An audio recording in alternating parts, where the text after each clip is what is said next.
Senhor, abençoe as nossas vidas e permita, meu Deus, que nós possamos receber a Tua palavra com o coração aberto, em espírito de mansidão, de humildade, de sinceridade.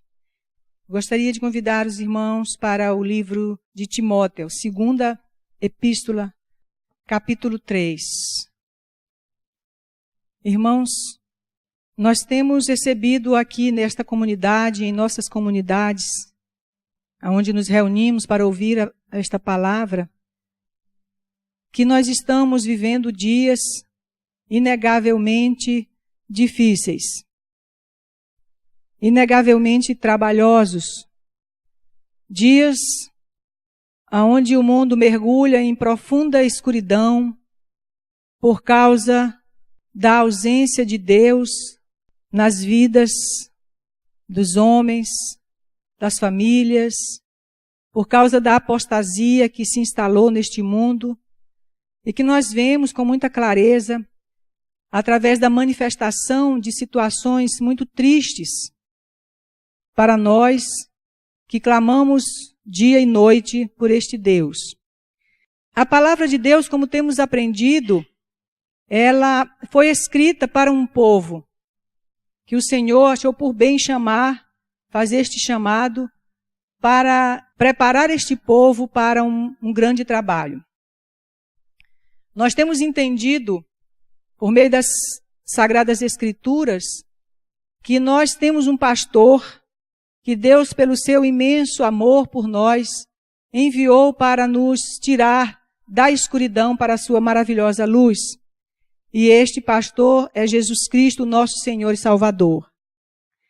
E o Senhor disse em muitas situações que viera para as ovelhas perdidas da casa de Israel. E nós compreendemos que as ovelhas estavam perdidas, não porque estavam espalhadas pelo mundo, ainda que fosse dessa maneira a sua situação, mas estavam perdidas da luz, perdidas da salvação, sem saber quem eram.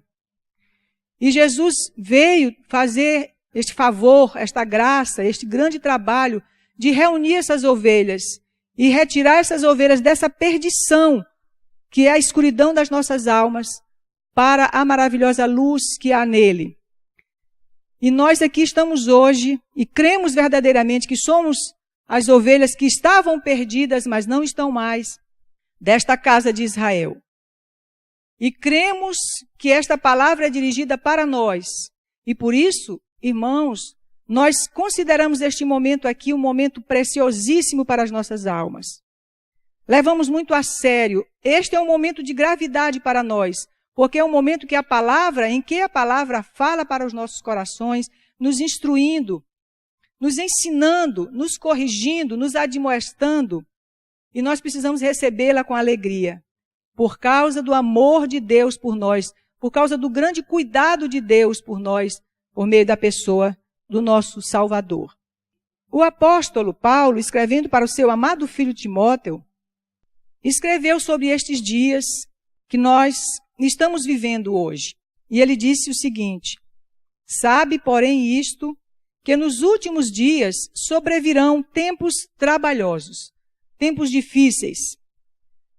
E ele explica por quê. Porque haverá homens amantes de si mesmos, avarentos, presunçosos, soberbos, blasfemos, desobedientes a pais e mães, ingratos, profanos, sem afeto natural, irreconciliáveis, caluniadores, incontinentes, cruéis, sem amor para com os bons, traidores, obstinados, orgulhosos, mais amigos dos deleites, dos seus prazeres, do que amigos de Deus.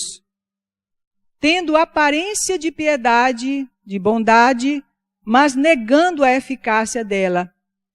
Destes, afasta-te, diz o apóstolo a seu discípulo.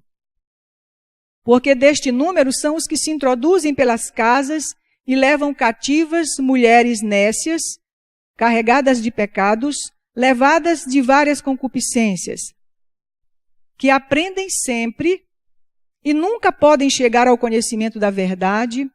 E como Janes e Jambres resistiram a Moisés, assim também estes resistem à verdade, sendo homens corruptos de entendimento e réprobos quanto à fé. Não irão adiante, porque a todos será manifesto o seu desvario, como também o foi o daqueles. Tu, porém, tens seguido a minha doutrina, o meu modo de viver, intenção, fé, longanimidade, amor, paciência, perseguições e aflições tais quais me aconteceram em Antioquia, Icônio e Listra. Quantas perseguições sofri, porém o Senhor de todas me livrou. E também todos os que piamente querem viver em Cristo padecerão perseguições. Mas os homens maus e enganadores irão de mal a pior, enganando e sendo também enganados. Tu, porém, permanece naquilo que aprendeste e de que foste inteirado, sabendo de quem o tens aprendido, e que desde a tua meninice sabes as sagradas Escrituras que podem fazer-te sábio para a salvação pela fé que há em Cristo Jesus. Toda a Escritura é divinamente inspirada e proveitosa para ensinar, para redarguir, para corrigir, para instruir em justiça, para que o homem de Deus seja perfeito e perfeitamente instruído para toda a boa obra. Então, este capítulo 3 da carta do apóstolo fala primeiro da situação que o mundo se encontra nos dias de hoje. Ele disse que nos últimos dias, nos dias que antecederiam a grande tribulação, ao dia do Senhor, haveria esta situação. Profetizou isto para o seu amado filho Timóteo, e é o que nós estamos vendo em nossos dias. E o que nós precisamos é ter o cuidado de perceber em nossos corações se nós não achamos que estas coisas com as quais nós convivemos são muito naturais e que faz parte da nossa experiência, se nós não estamos também envolvidos nesse espírito, porque este espírito aqui que o apóstolo Paulo fala para Timóteo que haveria entre os homens é o espírito da escuridão. É o espírito que arrasta homens e grandes multidões, famílias, para o sofrimento. Por causa do quê? Por causa da ausência de Deus. Percebam os irmãos que ele diz que estes homens, ele começa dizendo que eram homens que valorizavam a si mesmos, amavam a si mesmos, eram soberbos, blasfemos, desobedientes. As situações que nós vemos se multiplicar em nosso dia a dia, nas famílias, na sociedade. Hoje nós temos uma sociedade, irmãos, como diz aqui o apóstolo, que não tem afeto natural. O afeto natural é o amor que nós precisamos ter a Deus. Naturalmente, nós saímos dele. É natural que nós amemos uns aos outros, é natural que nós amemos uns aos outros se nós amarmos a Deus, porque o amor a Deus é amor ao nosso próximo. Então esses homens não têm afeto natural, não amam aos seus irmãos, não amam as suas famílias, porque não amam a Deus. Então a situação é gravíssima e nós precisamos olhar para nós mesmos para ver se em nossa conduta diária esse espírito de escuridão não permanece entre nós. E esse exame nós precisamos fazer com muita coragem. E quem nos dá essa coragem e essa sinceridade é a fé naquele que veio padecer por nós, que morreu por nós para que nós pudéssemos alcançar essa maravilhosa luz. Então nós temos que prestar atenção para as nossas vidas, para nosso comportamento no dia a dia, em nossa casa, aonde nós estamos inseridos como homens e mulheres de Deus que dizemos ser. Eu creio firmemente que nós somos as ovelhas que Jesus buscou e nós aceitamos o chamado dele porque nós ouvimos a sua voz. E nós estamos aqui hoje recebendo uma palavra muito mais grave ainda e que nos diz que nós não estamos mais falando meramente de frequentar uma igreja, mas que nós estamos falando de um chamado de Deus que ele nos fez há muito tempo e de compromissos que nós assumimos há muito tempo com ele. E embora muitas almas tenham padecido no deserto, o Senhor, por meio das múltiplas vidas e experiências e oportunidades de existência, nos dá estas novas oportunidades. E eis que nos deu esta oportunidade, onde nós tivemos e temos chances que Deus nos dá todos os dias de trabalhar pela causa do Senhor, de vir para a igreja, aprender a trabalhar pela causa do Senhor, ouvir a sua palavra, nos submeter uns aos outros, nos submeter às regras, que nós temos grandes dificuldades muitas vezes, não é verdade? E sentir alegria em nosso coração de sermos chamados para participar de coisas simples, como é, por exemplo, limpar a nossa casa, a igreja que nos acolhe, que nos ensina, que nos admoesta, que nos prepara, e sentir alegria e gratidão por estas coisas, verdadeiramente. Ou se nós estamos soberbos, amantes de nós mesmos, achando que nós já estamos salvos, estamos preparados e que nós não temos mais muita coisa para fazer, a não ser esperar o dia do Senhor para trabalharmos pela sua grande causa. Diz o Senhor, olhando para os seus servos, e ele olha para o pequeno servo dele e diz: servo bom e fiel, como tu deste conta, não é? Foste fiel nas pequenas coisas, dar-te-ei a intendência das grandes, a responsabilidade das grandes. É óbvio, irmãos, que o Senhor nos experimenta em nossas pequenas tarefas. É evidente que o Senhor nos experimenta em nossas pequenas responsabilidades. E nenhuma delas é pequena diante dele.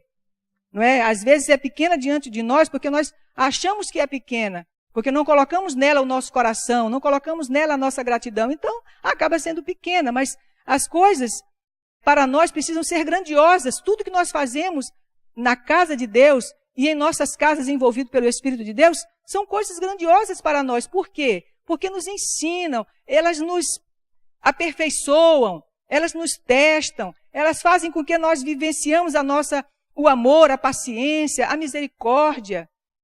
Não é à toa que o profeta Jeremias diz que novas são cada manhã. Todos os dias nós temos novas oportunidades de crescimento, novas oportunidades para amar, novas oportunidades para nos arrepender, novas oportunidades para pedir perdão a Deus pelas coisas que nós não fazemos. Então, novas são cada manhã. Deus é maravilhoso, não é? Ele diz, olha, é muito importante que nós enxerguemos estas coisas. E como está o mundo? Homens sem afeto natural, irreconciliáveis com Deus, ele diz nesse sentido, não querem saber de reconciliação com Deus, não querem saber da paz que há em Jesus Cristo para nos reconciliar com Deus.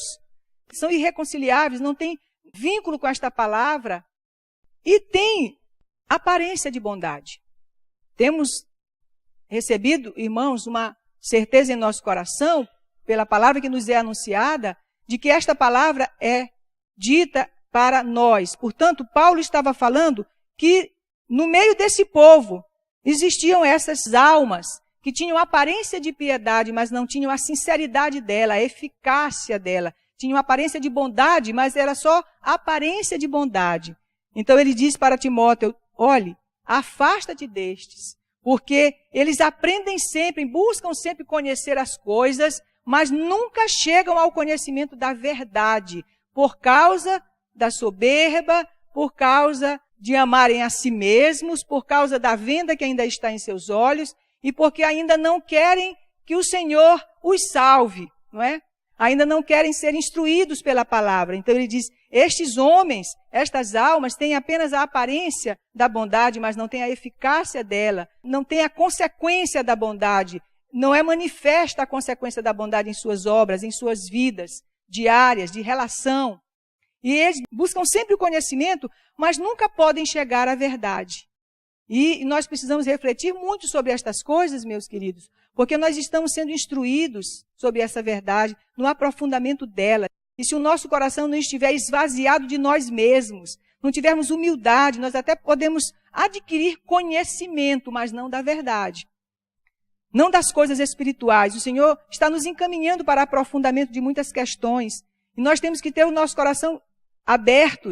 E como é que o nosso coração é aberto? Se nós temos mansidão, se nós permitimos que o Senhor nos instrua por meio da sua palavra, se nós permitimos que o Senhor abra os nossos olhos, então nós vamos conhecer a verdade, não é?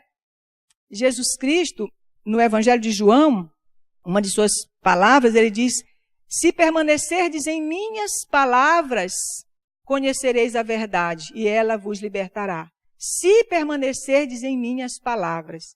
Se permanecerdes. Então há uma condição. Nós precisamos permanecer na palavra, buscar a palavra, para que ela nos instrua, para que nós possamos conhecer a verdade.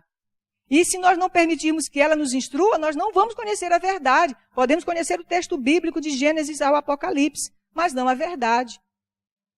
Então, como Janes e Jambres, que eram pessoas que tinham sua sabedoria, eram sacerdotes na época do Egito, eles resistiram a Moisés, porque eles não aceitaram que novas verdades viessem a eles por meio de um homem que eles achavam que não tinha nenhum valor para a sua sabedoria, que era Moisés, um ungido de Deus, um anjo que o Senhor enviou para o seu povo. E eles então estavam encerrados em sua sabedoria e resistiram a Moisés. Esse espírito ainda está no meio do povo de Deus, que tem a sua sabedoria e não permite que Deus os instrua em nova sabedoria, em uma nova teologia, vamos dizer assim. Então, como Janes e Jambres resistiram a Moisés, assim também estes resistem à verdade, porque estão envolvidos com a sua própria sabedoria. Sendo homens corruptos de entendimento e réprobos quanto à fé, ou seja, não têm na verdade fé. Ele disse, não irão adiante. Será manifesto a todos o seu desvario. Por quê, irmãos? Porque no final dos tempos, na hora que o Senhor resolver limpar o seu santuário assolado, né, que é a nossa casa, a nossa terra, as coisas serão manifestas como está acontecendo. Nós não podemos mais nos esconder atrás das aparências, da aparência do bem, da aparência das nossas obras, da nossa justiça. O Senhor manifestará a nossa verdadeira identidade, tanto do ponto de vista do espírito, quanto do ponto de vista do que a gente quer parecer ser. Então, nós temos que ter muito cuidado com a nossa vida na igreja, em nossas casas, porque nós não podemos mais viver de aparência. O Senhor tem nos chamado a atenção para isso, e esse é um trabalho que o Senhor faz em nosso coração por meio da palavra, mas é preciso que nós reflitamos profundamente, com muita sinceridade, em nossas orações, e pedindo ao Senhor que nos limpe, que tire a venda dos nossos olhos, para que nós não sejamos vasos para a desonra, mas vasos para a honra, purificados destas coisas, como diz também nesta carta o apóstolo a Timóteo. Então, um pouco mais adiante, ele diz, essas doutrinas, essa sabedoria humana não irá adiante, e essas pessoas, elas serão então manifestadas, o seu erro, o seu desvario, e os seus equívocos, e nós precisamos ficar bastante atentos a estas coisas em nossos corações. E aí ele faz então um conselho para Timóteo, e aí para nós como igreja que estamos aqui ouvindo essa palavra e acreditando nesta palavra, e vivendo por esta palavra, e considerando esta palavra a nossa luz, o nosso caminho, não é, que ilumina os nossos passos. Ele diz, tu, porém, permanece naquilo que aprendeste. Nós precisamos permanecer naquilo que nós aprendemos. Nós temos dito, irmãos, que nós precisamos cada vez mais olhar para a Escritura, cada vez mais nos aprofundar nos Escritos, cada vez mais conhecer a história, desde Gênesis até o Apocalipse, conhecer a história destes homens que o Senhor nos enviou, destes profetas, destes homens diferentes que vieram no meio do povo, chamar a atenção do povo. Cada vez mais nós temos que fazer isso, porque para que nós não sejamos enganados. Ele diz, permanece naquilo que tu aprendeste. Nós precisamos ficar atentos a todas as coisas que estão postas aqui neste livro para nós.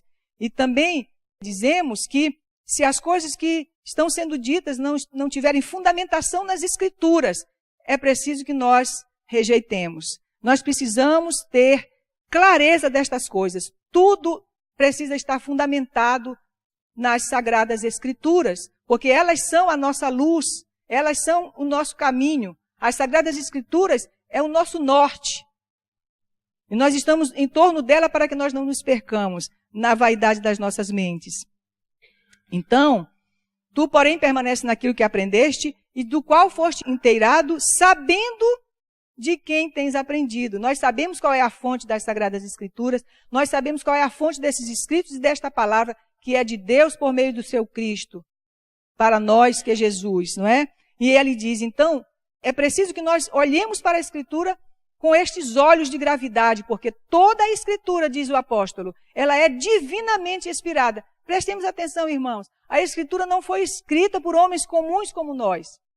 Ela foi escrita por homens que foram divinamente inspirados, ou seja, homens que tinham a liberdade do Espírito, homens que já tinham despertado da sua consciência, que já sabiam de onde eram, o que estavam fazendo ali. Homens que viviam em comunhão com Deus. Ela é divinamente inspirada.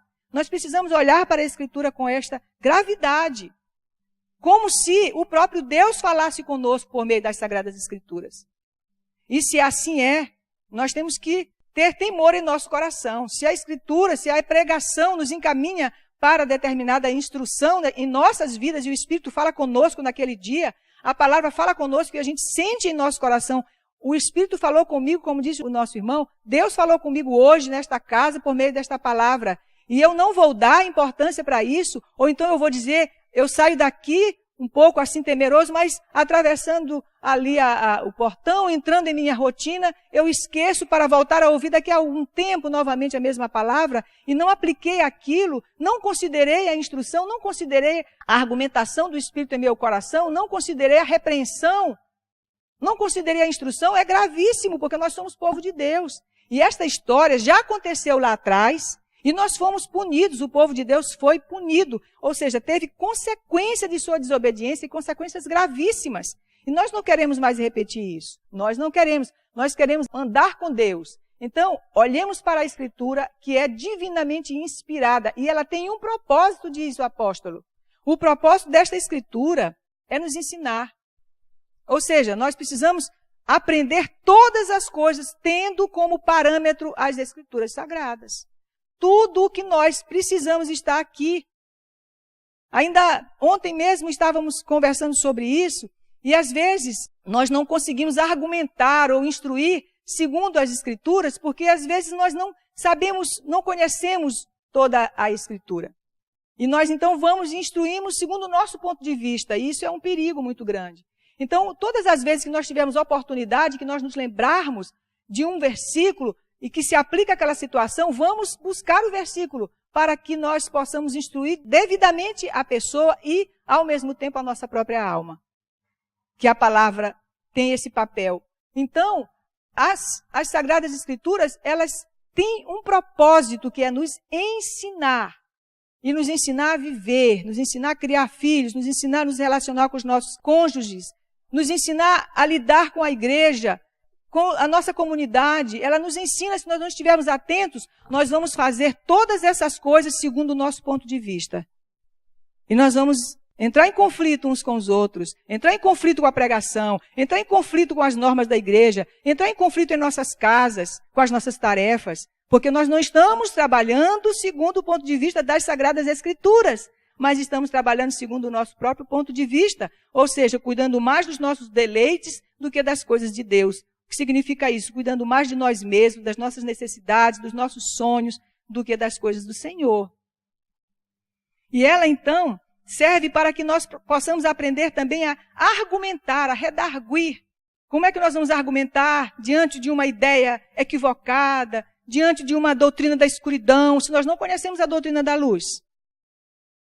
Um dos objetivos dela é esse também, nos ensinar para que nós possamos argumentar, para que nós possamos ter as nossas ideias preparadas no sentido de instruir alguém ou alguma situação em nossa própria casa, irmãos.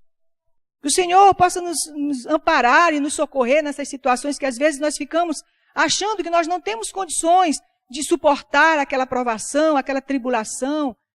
E aí está ao nosso alcance o instrumento, não é? Essa ferramenta maravilhosa que Deus nos dá. Ela é divinamente inspirada por Deus para este propósito, para redarguir, para nos corrigir. Olha, então, a palavra de Deus, ela tem um propósito de me corrigir, mas por quê? Porque provavelmente, certamente, eu não estou fazendo o que eu deveria fazer. A minha conduta não está conforme a palavra. Então ela me corrige meu pensamento, corrige meu ponto de vista, corrige a minha atitude, ela corrige as minhas relações, ela corrige a forma como eu crio os meus filhos.